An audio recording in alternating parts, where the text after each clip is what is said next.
where news comes first. This is ABC-7 Extra. Welcome to ABC-7 Extra Sunday. Good evening, everyone. I'm Mark Ross. On July 1st, a new era in college sports begins, the era of schools paying student athletes directly. It's all due to a multi-billion-dollar legal settlement that was formally approved earlier this month. The deal was between the NCAA, lawyers representing all Division I athletes, and the Power 5 conferences, the ACC, Big 12, Big 10, Pac-12, and the SEC. In addition to student athletes being paid for playing, they are also allowed to be paid for the use of their name, image, and likeness, or NIL.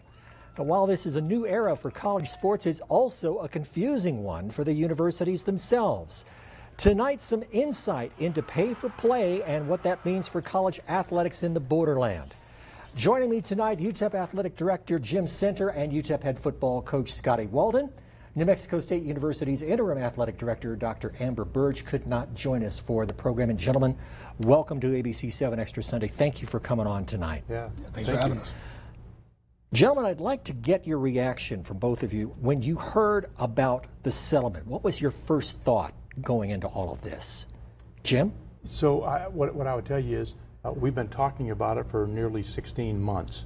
This lawsuit has been out there, and the plaintiffs and defendants, which the NCAA and the universities are the defendants in this case, have been talking about what does this mean. And they worked very, very diligently on trying to keep this class action suit and get it settled as opposed to it going to trial. And the reason for that is, as I understand it, when a class action suit goes to trial, the damages can be tripled when you lose the suit. And so this thing could have gone from a $3 billion settlement to a $9 billion settlement. So it was in the NCAA and the Power 4 conferences, Power 5's best interest to try to get this settled. So we've been looking at it, talking about it, wondering how it will eventually come down. And the good news is it's finally here, and now we have some clarity, and we're building out the rules associated with the rev share component of it moving forward, and the back damages looking backward. And Coach Walden, from your perspective, tell me how you're feeling about this settlement. Yeah, I think that, you mentioned it being a confusing era in collegiate athletics, and it certainly is, but as Jim just alluded to, when July 1st hit and when the settlement got passed, it provided some clarity, honestly, because a lot of people become familiar with the term collectives, right? Kind of an outside entity of the university that the money was being funneled through, in order to pay players, and now essentially that collective moves in-house, and it's easier to manage. There's more tax benefits for our donors. I mean, there's more things that we're able to have oversight on from a university perspective, and I think that that clarity has really helped. Jim, what are the advantages and disadvantages for a mid-level college program like UTEP when it comes to this settlement? So I would say that it's just, I don't know that it's early enough to say that there's an advantage or a disadvantage. I just know that it's different, right? And that's what everybody's going to have to get their head wrapped around. This idea, and in your opening remarks, you talked about pay for play. We don't really talk about pay for play. We talk about the opportunity to purchase or buy or compensate a student athlete for their name, image, and likeness, right?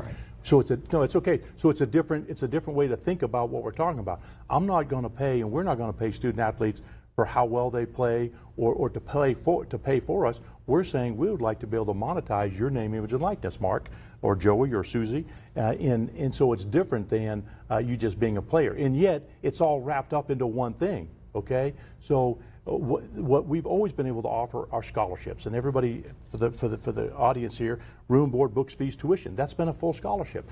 Well, now NIL and the opportunity to purchase someone's NIL is now just an extension of their scholarship. Now the difference is Scotty Walden may be a great quarterback, and his NIL may have more value than the third-team kicker. Mark, you're the third-team kicker, so you may not get as much NIL value as the first-team quarterback. So there's going to be differences, right? So that's one of the downsides. Everybody's not going to be treated the same because in some way, shape, or form, it is somewhat tied to your marketability or your valuation and the value to each respective program. Now, as you mentioned, the NCAA has got to pay out nearly $2.8 billion in back damages over the next 10 years to athletes who competed in college at any time from 2016 to now.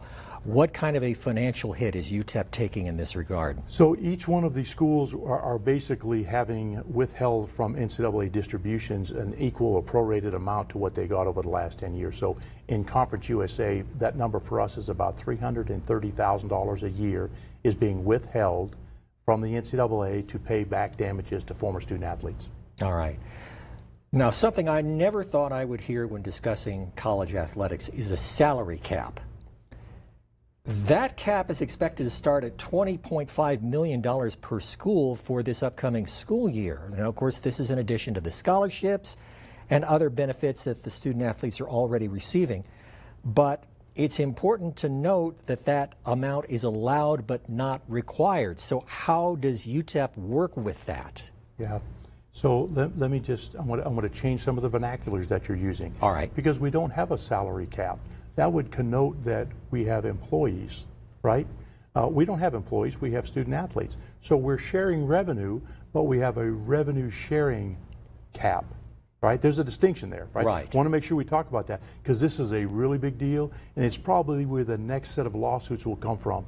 And there's already a push by many entities to say that student athletes really are employees, right? And therefore they should be compensated with salaries or some type of compensation model, which we don't currently do. However, that's the next horizon that we'll probably be facing. So we're really now sharing revenue, and we're sharing it because we can purchase or offer a student athlete money for their name, image, and likeness using their intellectual property. While we put their names on billboards and posters, and we broadcast their their play on games and such. Does that make sense? Yeah, that does make sense. So that's really an important distinction for everybody to understand. But this idea of having a cap is trying to, in the settlement, negotiated this cap so that we can finally say, hey, listen, we have some parameters of what can be spent, how much will be spent, and then it's up to the respective institutions to determine where they will spend that cap. That's going to be evaluated every 3 years. It has the potential to go up by about 4% every single year. So right now, the cap is $20.5 million, right? We at UTEP will not even be remotely close. Most group of 5 schools like us probably will not even get close to the $5 million mark, when the big boys, the Texases and A&Ms of the world, will get all the way to the $20.5 million cap, right? Mm-hmm. And that's supposed to be the maximum that they can spend. That lessens the confusion a little bit, at least in my mind, Jim. Well, coming up after the break, where does the money come to pay student athletes? Stay with us. You're watching ABC-7 Extra Sunday.